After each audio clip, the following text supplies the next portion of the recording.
Holy Book. Which Holy Book do you swear by? I will use the Bible. The Bible. Take it in your right hand and recite the oath. I, James Opiya Wandai, do swear that the evidence I shall give before this committee on the matter under its consideration shall be the truth, the whole truth, and nothing but the truth. So help me God. Thank you. You may sign on the oath.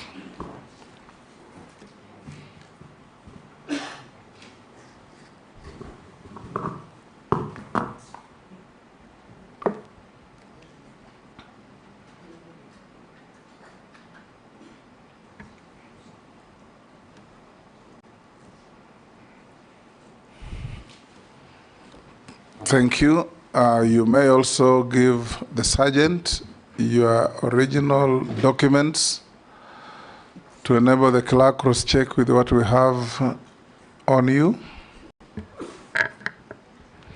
As we start, Honorable Wandai, we expect from you precise and concise responses to the questions put, no unnecessary stories, and if we go that way, we will move reasonably fast. Questions may be put to you that make you uncomfortable or not.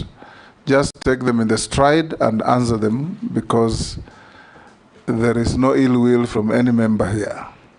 It's all in the course of duty. We'll start by inviting you, for the record, to tell the committee your name, your educational background, your work experience, and your key competences to make you suitable for the appointment to which you have been nominated. Thank you very much, Honorable Speaker and members. I was born some 52 years ago in Siaya County. My early schooling started at Sikalame Primary School. That's a rural school in Ugunja sub-county, which I joined in 1979 and went ahead to do my KCPE exams in 1986.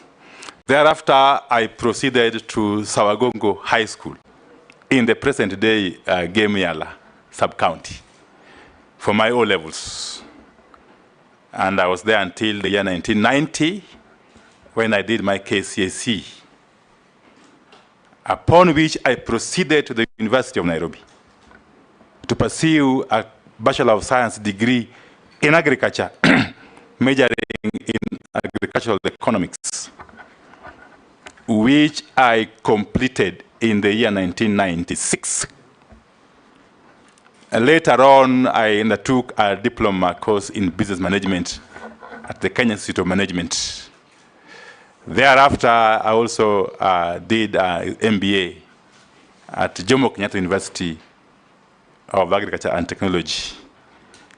I later on again enrolled for a Bachelor of Laws degree at Daystar University, which I completed last year, I think, yeah.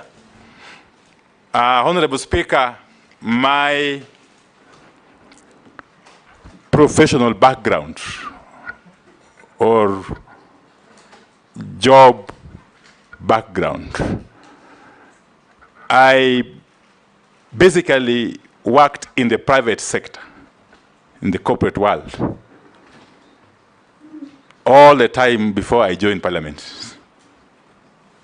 As a matter of fact, I joined the British American Tobacco Company in the year 1998 and worked for a whole 14 years before I resigned in early 2013 to join Parliament.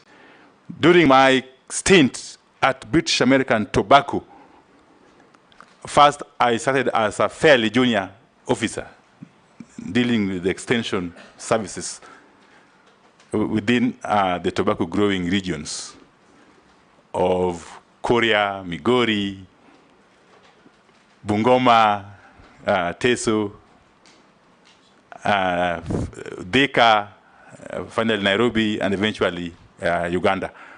But I rose steadily through the ranks, Honorable Speaker, from an field extension officer to an area manager. Later on, I became the regional manager for Western Kenya, based in Malakisi, a place called Malakisi in Bungoma, between Bungoma and Teso, I think. It's in Bungoma, actually, yes.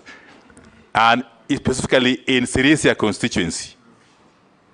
I stayed in Malakisi for 7 years as the regional manager for BAT, where I was basically undertaking the business work for the company in charge of managing the contract farming business. Later on, was promoted to handle the operations for the whole country, for growing operations for the whole country, based in Thika from the year 2007 all the way to 2011. And thereafter, I was seconded on an international assignment on a project internationally, but based between Nairobi and London. And finally, I went on international secondment in Kampala. I was posted in Kampala to manage leaf business sustainability for both Uganda and DRC. I was to be there for 2 years, but I cut short my tour of duty by a year to come back and run for elective positions as the MP for Ugunja, which I successfully did in 2013. But before I come to my role in Parliament, Honorable Speaker, quickly, during the time I was working in BAT, I was, of course, a business manager. Because up to the point I was leaving, I was now essentially a strategic business manager, dealing with strategic business issues and leading teams of diverse backgrounds. In my responsibilities, I was in charge of environment, health, and safety issues as the head of those departments. And therefore, I came into contact with matters energy fairly early in life. Fast forward, Honorable Speaker, when I joined Parliament in 2013, my first term at the 11th Parliament, I served in the committee, among others, the Committee of Environment and Natural Resources. In my second term, beginning the year 2017, I was privileged to be elected the chairperson of the Public Accounts Committee, a role I played for the entire term of that Parliament, serving with some distinguished members who are in this committee, including the Honorable Junet Mohammed, who is now the leader of minority. Honorable Speaker, in my role as chairman of PAC, I interacted with accounting officers of all ministries, all state departments, and all constitutional commissions, but to narrow down to the Ministry of Energy, whose books of accounts I examined for the whole 5 years. Yeah, so that gave me an idea, really, of matters energy and petroleum. I remember dealing with the two accounting officers, one in charge of energy, one in charge of petroleum for the entire period. And fast forward again to my third term, the 13th Parliament.